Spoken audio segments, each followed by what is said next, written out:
샬롬, 주의 평안을 여러분에게 전합니다. 7월의 시간을 지내오시면서 평안의 시간들로 채워오셨습니까?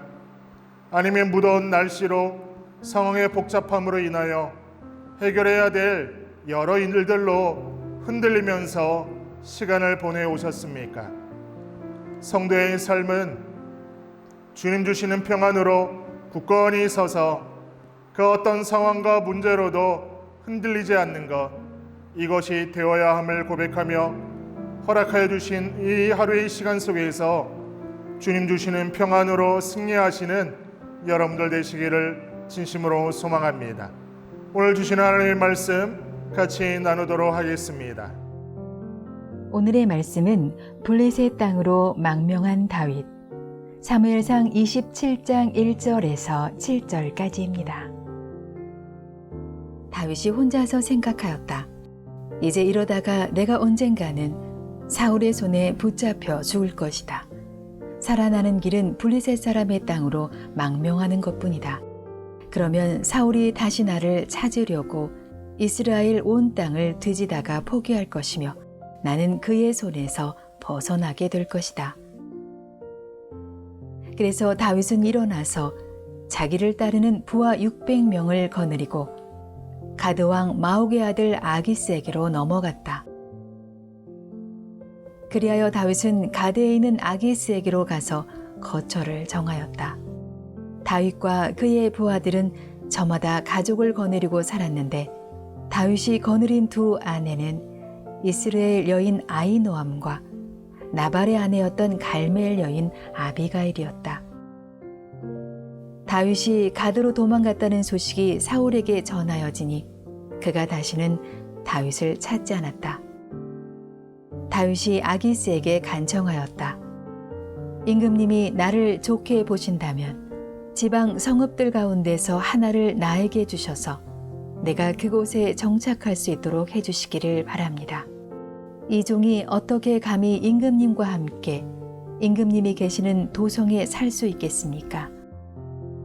그러자 아기스는 그날 당장 시글락을 다윗에게 주었다. 그래서 시글락이 이날까지 유다 왕들의 소유가 되었다. 다윗이 블레셋 사람의 지역에서 거주한 기간은 1년 넉 달이었다. 오늘 본문의 말씀을 통하여 성도가 잊지 말아야 될 고백 두 가지를 나누고자 합니다. 성도가 잊지 말아야 될 고백 첫 번째는 생각 우선이 아닌 기도 우선이 되어야 합니다. 1절을 보십시오. 다윗이 혼자서 생각하였다. 이제 이러다가 내가 언젠가는 사울의 손에 붙잡혀 죽을 것이다. 살아나는 길은 블레셋 사람의 땅으로 망명하는 것뿐이다. 그러면 사울이 다시 나를 찾으려고 이스라엘의 온 땅을 뒤지다가 포기할 것이며 나는 그의 손에서 벗어나게 될 것이다. 개역개정 성경에서는 다윗이 그의 마음에 생각하기를 이라고 말씀을 합니다.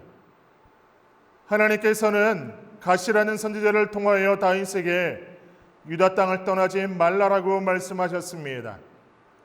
즉 다윗이 사울왕을 피해 유대 땅 광야에서 도망 생활을 하는 것이 아무리 힘들어도 블레셋 땅으로 망명을 하지 말라는 것입니다. 대신에 하나님께서 반드시 다윗을 지켜주신다는 것입니다. 오늘 1절을 보시면 다윗이 혼자서 생각하였다라고 말씀하는데 바로 이것이 잘못된 판단의 시작인 것입니다. 사실 다윗은 이전에 어려움이 있을 때마다 하나님께 기도를 먼저 하였습니다. 그러나 이번에는 하나님과의 대화와 기도가 끊긴 것입니다.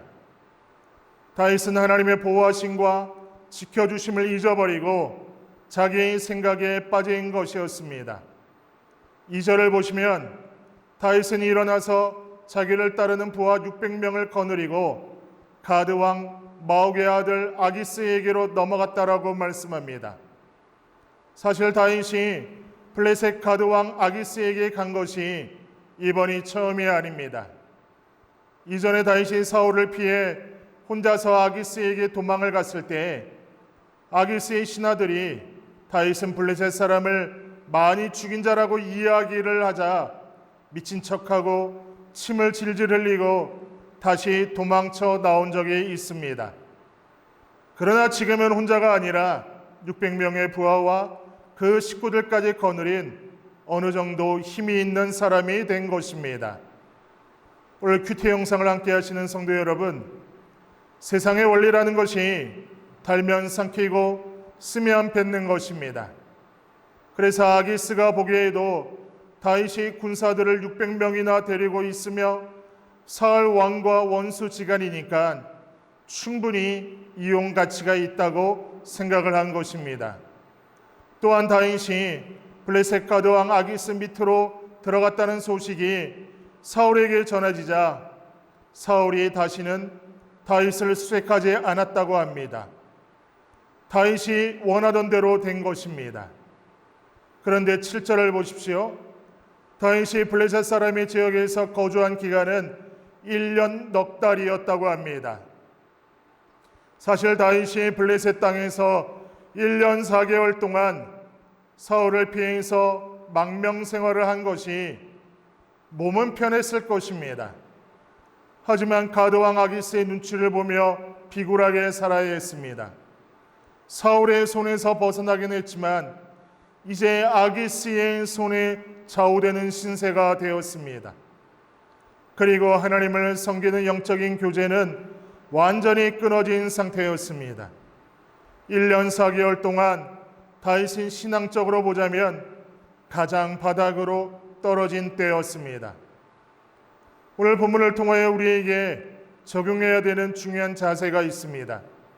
그것은 자신의 생각 우선이 아닌 먼저 하나님 앞에 기도 우선이 되어야 하는 것입니다. 우리의 경험과 지혜를 구하는 것이 아니라 하나님의 지혜를 구하는 것입니다. 다윗은 1년 4개월 동안 몸은 편하였습니다.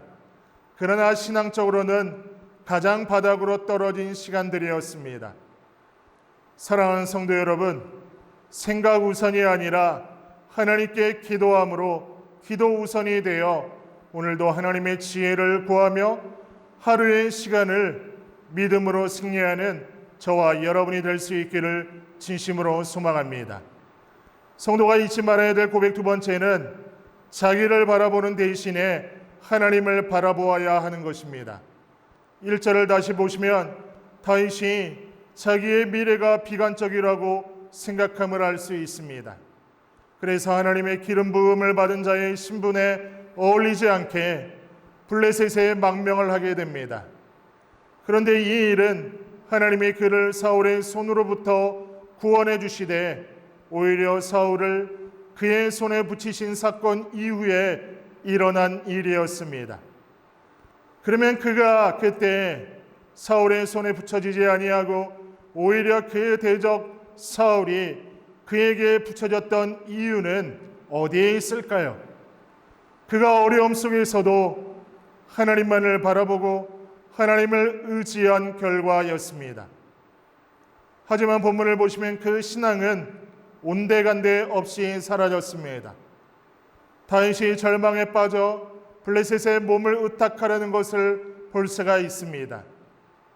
그가 그렇게 될 수밖에 없었던 이유는 모든 환난으로부터 자기를 구원해 주셨던 하나님을 바라보지 않고 오히려 자기가 처한 현실을 바라보고 낙심했기 때문입니다.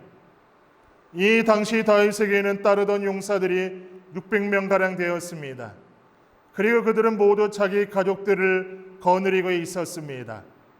함께하는 사람들을 바라보고 생각하니 인간적인 생각이 들지 않을 수 없었던 것입니다. 자신의 현실을 타개할 방법으로 블레셋 땅으로 갔고 아기스 왕 밑으로 들어갔는데 결과적으로는 더 큰 위험과 어려움에 처하게 되는 것입니다. 다윗은 자신이 처한 상황을 바라보고 거기에만 집착하는 대신에 하나님의 도우심을 의지하며 하나님을 바라보았어야 했습니다. 우리가 잘 알고 있는 무리를 걸었던 베드로를 보십시오. 그가 주님만을 똑바로 바라보고 나아갔을 때에는 물에 빠지지 않았습니다.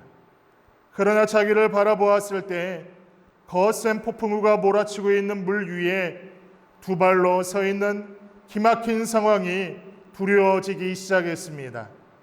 그래서 결국 베드로는 물속으로 빠져 들어갔습니다.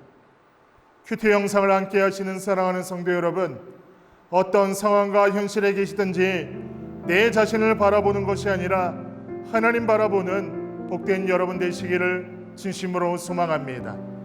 하나님은 하나님의 얼굴을 바라는 성도에게 응답하시는 줄 믿습니다. 그리고 좋은 것을 예배해 놓고 계시는 줄로 믿습니다. 이 약속의 말씀을 붙들고 승리하시기를 진심으로 소망합니다. 다 같이 기도하겠습니다.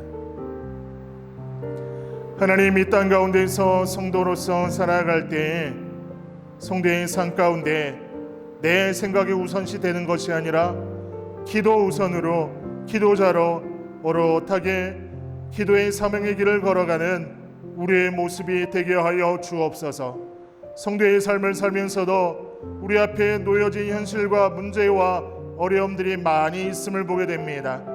그러한 문제와 어려운 현실들을 바라보는 것 대신에 하나님 바라보게 하여 주시고, 눈을 들어 하늘 바라볼 때 여전히 도우시는 하나님으로 인하여 세임없는 우리 복된 모든 성도님들 되게 하여 주옵소서. 그렇게 행하신 하나님 믿고 의지하오며 예수님의 이름으로 기도드리옵나이다. 아멘.